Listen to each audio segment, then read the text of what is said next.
لله والصلاة والسلام على رسول الله نبينا محمد وعلى آله وأصحابه ومن والاه أما بعد. قال الله عز وجل يا أيها الذين آمنوا قوا أنفسكم وأهليكم نارا وقودها الناس والحجارة.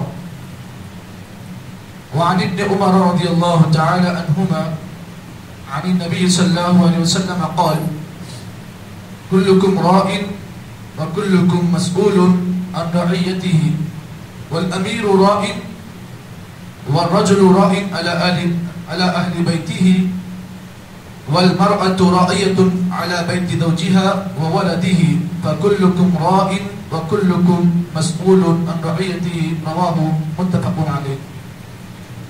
صحیح بخاری اور صحیح مسلم کی حضرت عبداللہ بن عمر رضی اللہ تعالیٰ عنہما کی ایک حدیث آپ کے سامنے پیش کی گئی، جس کے اندر اللہ کے نبی صلی اللہ علیہ وسلم نے اس امت کے ہر فرد کو اللہ کے نبی صلی اللہ علیہ وسلم نے ذمہ دار قرار دیا ہے.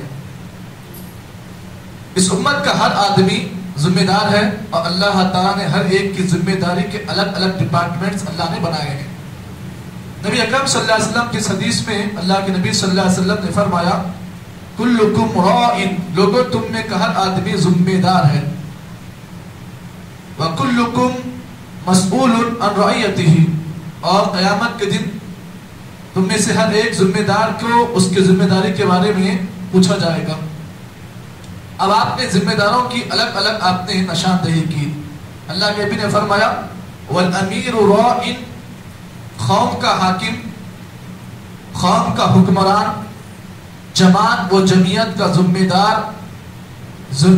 دار نگہبان ہے، راعی ہے. والرجل راع علی اہل بیتہ، اور آدمی ذمہ دار ہے اپنے گھر والوں پر.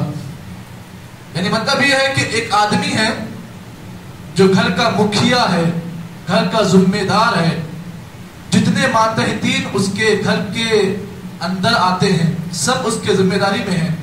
اس کے بعد پھر اللہ کے نبی نے فرمایا والمرأة راعیۃ علی بیت زوجها، عورت ذمہ دار ہے اپنے شوہر کے گھر کے بارے میں، اس کی اولاد کے بارے میں.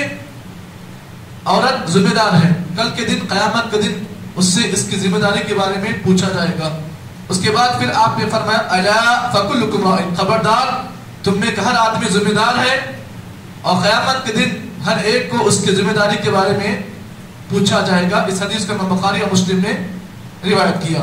یہ حدیث کا ترجمہ ہے جو آپ کے سامنے میں نے پیش کیا. اب اس حدیث میں میرے اور آپ کے لیے کیا کیا اہم چیزیں ہیں اس کو ہم جان لیں تاکہ حدیث مکمل طور پر ہمیں سمجھ میں آ جائے.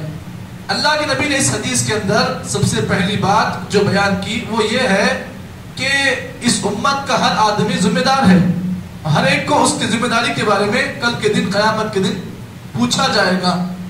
اب آپ صلی اللہ علیہ وسلم نے اس حدیث کے اندر ذمہ داروں کے الگ الگ شعبے آپ نے بیان کیے. نمبر 1، اللہ کے نبی صلی اللہ علیہ وسلم نے فرمایا والامیر راع، قوم کا حاکم، قوم کا ذمہ دار، قوم کا صدر، جماعت کا صدر یہ ذمہ دار ہے اور اس کو قیامت کے دن اس کی ذمہ داری کے بارے میں، اس کے ماتحتین کے بارے میں اس سے پوچھا جائے گا کہ تمہارے ماتحتین میں اتنے لوگ تھے، تم نے ان کے ساتھ کیسا سلوک کیا. اسی لیے حضرت عمر بن عبدالعزیز رحمہ اللہ کے بارے میں آتا ہے کہ آپ اپنے مرض الموت کے عالم میں، اپنے مرض الموت کے آخری ایام میں، یعنی زندگی کے آخری ایام میں حضرت عمر بن عبدالعزیز رحمہ اللہ نے اس حدیث کے ٹکڑے پر غور کیا اور کہا کہ میں اب مرنے والا ہوں، اللہ رب العالمین نے مجھے ذمہ دار بنایا تھا اور قیامت دن جب اللہ تعالیٰ مجھ سے پوچھے اے عمر بن عبدالعزیز تو نے اپنی رعایت کا کیسا اہتمام کیا، تو نے ان کے ساتھ کیا سلوک کیا. حضرت عمر بن عبدالعزیز کے بارے میں یہ بات بڑی مشہور ہے کہ یہ ایک ایسے ذمہ دار تھے کہ ان کے دور میں انصاف بہت زیادہ تھا، حتیٰ کہ ایک ہی کنویں پر شیر اور بکری دونوں ایک ساتھ پانی پیتے، لیکن شیر کو مجال نہیں ہوتی کہ وہ بکری پر حملہ کرے. یعنی اتنا انصاف پسند دور حضرت عمر بن عبدالعزیز کا تھا. لیکن پھر بھی انہیں عمر بن عبدالعزیز کے بارے میں آتا ہے کہ ایک مرتبہ رات میں جو ہے اپنے گھر والی کے پاس سوئے ہوئے ہیں، تکیے پر جو ہے آنکھ رکھ کر ایسا رو رہے ہیں جیسے زار و قطع کوئی بچہ روتا ہے. बीवी ने पूछा, इनकी बीवी का नाम फातिमा था, बीवी ने पूछा कि रोने की वजह क्या है? कहा कि मुझे इस बात का डर है कि अल्लाह ताला ने मुझे हाकिम बनाया, जिम्मेदार बनाया, और कल अल्लाह ताला मुझसे पूछेगा, ए उमर बिन अब्दुल अजीज, तुमने अपने दौर में फलां के साथ तुमने ऐसा सलूक किया, गलत सलूक किया, तुम अल्लाह के पास क्या जवाब दूं? ये हमारे सलफ सालिहीन थे जो अपनी जिम्मेदारी के बारे में अल्लाह ताला से डरते थे, खौफ खाते थे। तो मालूम ये हुआ जितना आदमी जिम्मेदार जितना छोटा है उतना अच्छा है, लेकिन जितनी जिम्मेदारी आदमी के पास बढ़ जाती है उतना आदमी जिम्मेदार ज्यादा हो जाता है। इसीलिए बात सलफ के बारे में आता है कि अगर अमीर है एक छोटे गांव का तो फिर उसका छोटा गांव उसके लिए बेहतर है, लेकिन अगर अमीर है किसी शहर का, किसी रियासत का, तो उसकी जिम्मेदारी उतनी बड़ी हो जाती है। सबका वो ख्याल करे, सबके बारे में वो मालूमात करे कि मेरी रियायत में कौन भूखा है, कौन प्यासा है, कौन परेशान है, कौन मकरूज है, कौन परेशान हाल है। इसकी हर एक की जिम्मेदारी उस पर आयद होती है और ऐसा शख्स जिम्मेदारी से भाग नहीं सकता है। उसके बाद फिर अल्लाह के नबी सल्लल्लाहु अलैहि वसल्लम ने फरमाया, वरजुल राइन अला अहली बैती, एक घर का मुखिया है, एक घर का जिम्मेदार है, एक आदमी, अल्लाह ताला उसके मातहत जितने लोग हैं सबके बारे में अल्लाह पूछेगा कि तुम्हारे मातहत 10 लोग थे, इसमें तुम्हारे माँ बाप भी थे, तुम्हारे बच्चे भी थे, बताओ तुमने उनके साथ कैसा सलूक किया? क्या तुमने उन्हें तकलीफ दी? क्या तुमने उनके साथ गलत तरीका तो इख्तियार नहीं किया? अल्लाह के पास इसका सवाल मर्दों से किया जाएगा, शौहरों से किया जाएगा। उसके बाद फिर अल्लाह के नबी ने फरमाया, वल मरअतु राइयतुन अला बैति ज़ौजिहा, औरत अपने शौहर के घर की जिम्मेदार है, उससे क़यामत के दिन शौहर के जिम्मेदारी के बारे में और उसके बच्चों की जिम्मेदारी के बारे में पूछा जाएगा। अब यहाँ पर एक चीज भी आप याद रखें, औरत की जिम्मेदारी अपने सिलसिले में क्या बनती है उसको भी आप जान लें। औरत की जिम्मेदारी अपने बच्चों के बारे में जो बनती है वो ये है कि घर वाली को चाहिए, औरत को चाहिए कि वो शौहर के घर में पकवान करे। ततबख, पकवान की जिम्मेदारी किसकी है? डिपार्टमेंट जो भी चूल्हे का है वो इसका है। और चाय बनाने में, शौहर के बिस्तर के ख्याल में बिस्तर शौहर का साफ करे वो, और इसी तरीके से कोई भी घर में फजूल खर्ची ना करे। शौहर का पैसा आ रहा है, फजूल खर्ची कर रही है, ये औरत को क़यामत के दिन पूछा जाएगा कि तुमने शौहर के माल के साथ फजूल खर्ची की। इसी तरीके से औरत की जिम्मेदारी बच्चों के बारे में ये बनती है कि वो बच्चों को अच्छा लिबास पहनाए, अच्छा कपड़ा पहनाए, और अगर बच्चों के कपड़े गंदे हैं तो बीवी की जिम्मेदारी बनती है कि वो उन गंदों कपड़ों को दूर करे। इसी तरीके से बच्चों के बिस्तर का ख्याल करे। अगर बच्चा रात में सो गया, बिस्तर में पेशाब कर लिया, ये जिम्मेदारी किसकी है?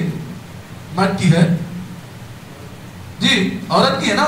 औरत रात में उठेगी, बिस्तर चेक करेगी कि बच्चा का सो गया, पेशाब कर दिया, तो वो बिस्तर को निकालेगी कौन? औरत निकालेगी। इसी तरीके से अगर सर्दी का मौसम है, बच्चा कहीं जा रहा है, सर्दी लगने का डर है, तो औरत को चाहिए कि वो अपने बच्चे को स्वेटर पहनाए, गर्म लिबास पहनाए। इसी तरीके से बच्चों के टिफिन का ख्याल करे, बच्चों के आराम का ख्याल करे। ये तमाम जिम्मेदारी किसकी है? औरत की है, मर्द की जिम्मेदारी नहीं है। मर्द की जिम्मेदारी क्या है? कमाना है और बच्चों पर और बीवी पर खर्च करना है।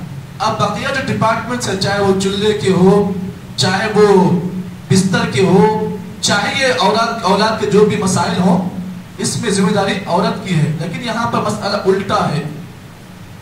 मियाँ घर में काम करते हैं और मैडम जो है बाहर जाकर तमाम मसाइल हल करते हैं।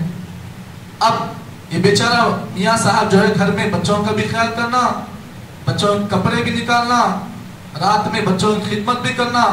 अब ये मैडम दिन भर थक के आते, रात में सो जाते। अब बच्चों का क्या हुआ क्या नहीं, सब मसला उल्टा है। डिपार्टमेंट्स चेंज हो गए हैं। शरीयत जिसको जो जिम्मेदारी देती है, आज हमने उस जिम्मेदारी को उल्टा कर दिया। औरत की जिम्मेदारी ये है और मर्द की जिम्मेदारी ये है। यहाँ मसला उल्टा हो चुका है, जिसकी वजह से घरों का सिस्टम पूरा बिगड़ा हुआ है। अगर इस एक हदीस पर गौर किया जाए तो बहुत सारी बातें, बहुत सारी तब्दीलियां हमारे घरों में आ सकती हैं।